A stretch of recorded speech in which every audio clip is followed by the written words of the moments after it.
지난 1983년 9월 박만규 이등병은 보안사령부로 끌려갔습니다. 입학 전 신학도 시절 동아리와 교회에서 좌경의식을 공부했다는 이유였습니다. 무릎과 다리 사이에 봉 이런 나무를 넣어가지고 밟는다거나 이게 참 고통스럽거든요. 보안사는 열흘의 고문 끝에 박이병을 풀어주며 협조망으로 활용하기로 했습니다. 휴가 때면 보안사에 들러 친구들 동향을 보고했고 조사실에서 고문도 받았습니다.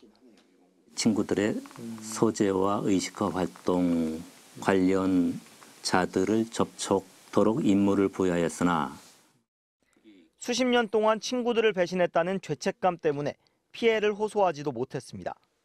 붉은 학생들을 푸르게 만든다는 전두환 군사정권의 녹화 사업.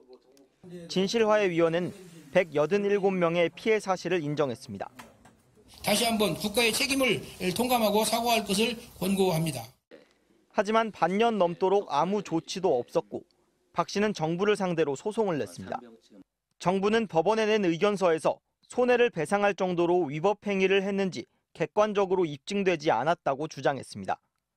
유신 정권의 긴급조치 피해자에게 국가 배상 책임이 없다고 본 2015년 대법원 판례를 근거로 들었습니다. 이미 작년 대법원이 계엄령 등 국가의 기본권 침해는 배상해야 한다고 판결하며 효력이 없어진 옛 판례를 들고 나온 겁니다. 배신을 강요했고 뒤늦게 잘못을 인정했다 다시 책임이 없다고 말을 바꾼 국가에게 박 씨는 법정에서 묻습니다. 피고 대한민국은 증거가 없다, 시효가 지났다 이런 말씀을 하시는데 그건 국가가 나서서 국민들의 권리를 지켜줘야 마땅하지 아니한가. MBC 뉴스 김상훈입니다. 1981년 11월 연세대 1학년이던 김영보 씨는 학내 시위에 참여했다 경찰에 붙잡혔습니다. 사흘간 유치장에 갇혀 있다 갑자기 군대로 끌려갔습니다. 만 19살, 군에 갈 나이도 아니었습니다.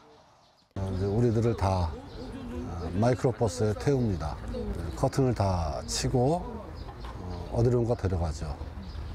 거기 가보니까 이제 의정부에 있던 101보충대라는 곳입니다. 20세가 돼야 가는 건데. 이후 김 씨의 일거수일투족은 모조리 국군 보안사령부에 보고됐습니다.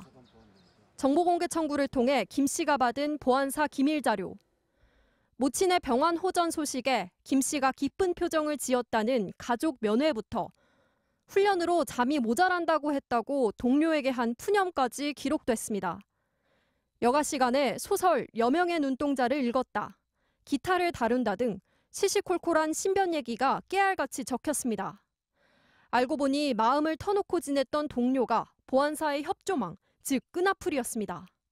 슬펐던 거는 저보다 이제 한 2기수 늦은 동료가 하나 있었죠. 그래서 개인적으로 굉장히 친했습니다.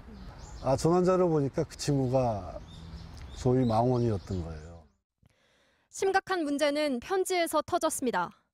대학 동기에게 보낸 글에서 단결해서 싸우자고 적었다가 보안사에 끌려가 고문에 시달렸습니다. 결박해서 앉혀놓고 맞은편에 이제 서치라이트 같은 굉장히 강한 라이트를 제 얼굴에 쏩니다. 근데 3일 정도를 잠을 안 재웠던 것 같아요. 그 상태에서 졸면은 무자비한 폭행. 김 씨는 결국 문제의 편지가 북한의 지령에 따른 것이었다고 허위 자백했습니다. 서빙구 문실로 또 옮겨졌죠.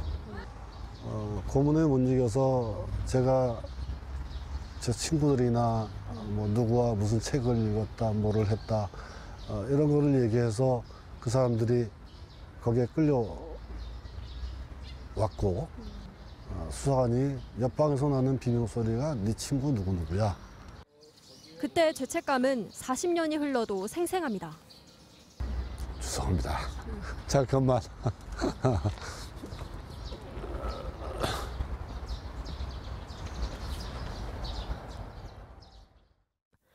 당시 고문에 못 이겨 프락치 노릇을 해주겠다며 풀려났다가 실제 활동은 하지 않았다는 또 다른 피해자. 활동을 안 했구나 하는 걸 이제 알게 돼서 박달나무로 된 거로 그걸로 이제 발바닥 맞고 허벅지 맞고.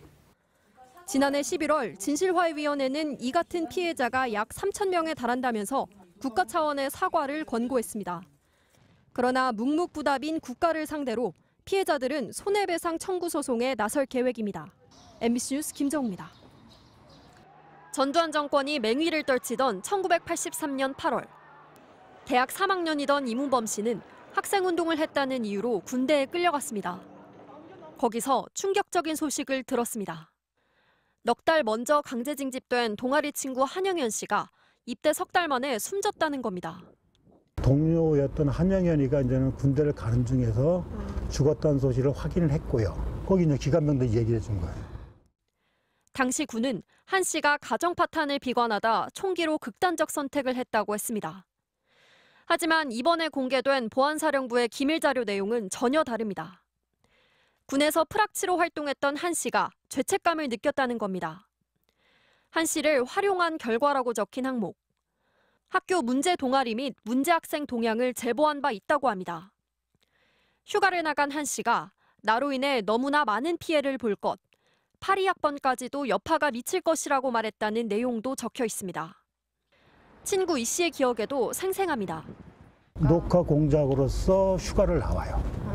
그리고 자기 때문에 피해를 입은 것을 확인한 거예요. 이것이. 그러니까 자기 때문에 이런 일이 일어났다고 하고서 들어가서 자살을 하는 거죠. 1981년 대학 1학년생이었던 정성희 씨도 강제 징집 뒤 프락치 활동을 하다 이듬해 극단적 선택을 했습니다.